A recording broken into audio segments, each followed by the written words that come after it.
আজকে আমি দেখাবো কিভাবে সরিষার তেল ছাড়া কাঁচা আম দিয়ে আচার তৈরি করতে হয়।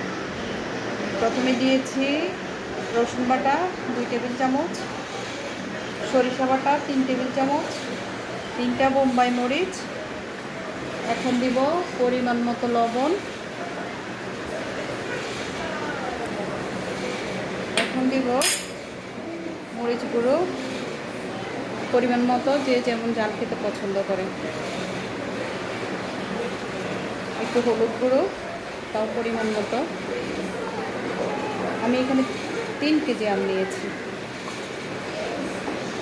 তারপরে দিব ভিনেগার, 2 কাপ পরিমাণ ভিনেগার দিব।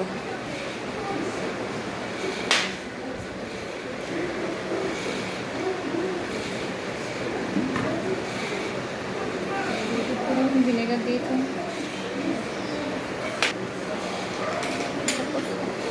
এখন দিব চিনি। চিনি এরকম বড় চামচে 2 চামচ।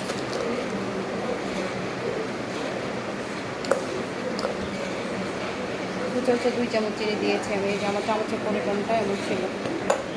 তারপর এটাকে নাড়বো।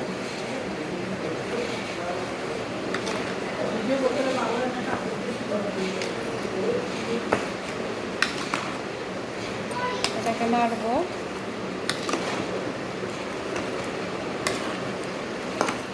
ভালো করে নেড়ে মশলাগুলো মিশিয়ে দেবো।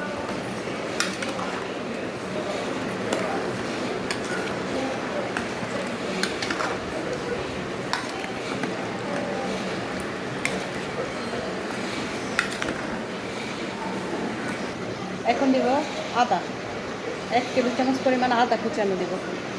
হ্যাঁ, আদাটা কুচানো।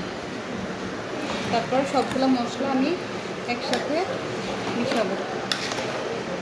ভালো করে মিক্সড করতে হবে। ভালো করে মিক্সড করব।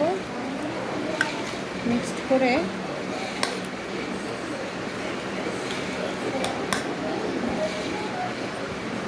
এটাকে ঢাকনা দিয়ে রেখে দিব আমি পুরো রাত্রির জন্য।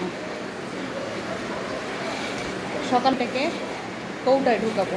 কৌটা ঢুকায়ে 1 সপ্তাহ পর্যন্ত কৌটাটার মুখ বন্ধ থাকবে।